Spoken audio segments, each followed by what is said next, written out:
Жауырын, скапула, үш бұрышты келген жалпақ сүйек.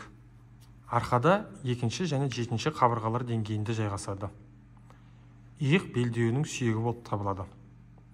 Пішіні үш бұрышты болуына байланысты үш бұрышын, үш жиегін ажыратамыз және екі беті болады.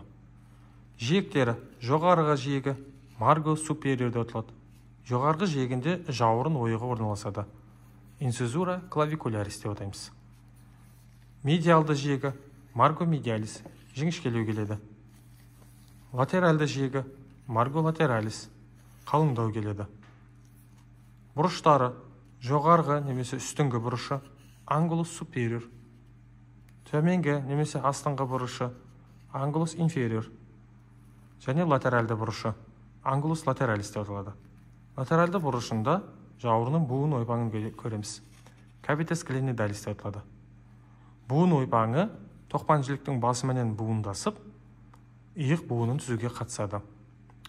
Ойпаңның жоғарғы жағында ойпаң үсті төмпекті көреміз.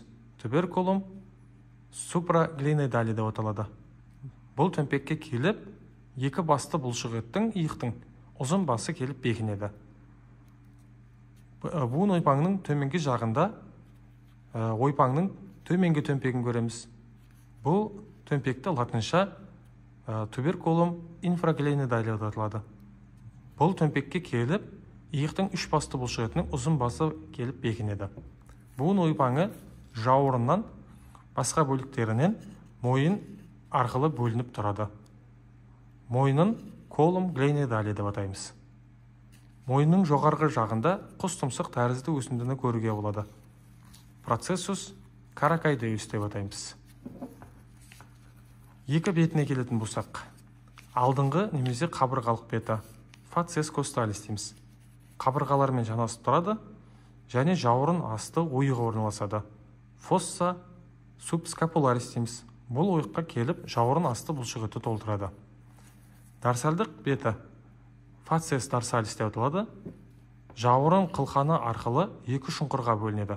Кішілеу келген жауырын асты шұңқыры фосса супраспината деп аталады. Бұл жерде қылқан үсті бұлшық еттері толтырып тұрады. Қылқан астында қылқан асты шұңқыры болады. Бұл көлемі жағынан үлкендеу келеді. Бұл жерге келіп қылқан асты бұлшық еттері толтырады. Жауырын қылқаны латералды бағытталып, акромендік өсіндіден түседі. Процессус акромиалис деп атаймыз. Акромендік өсіндіде бұғананың акромендік шеті келіп буындасатын буындық беті болады.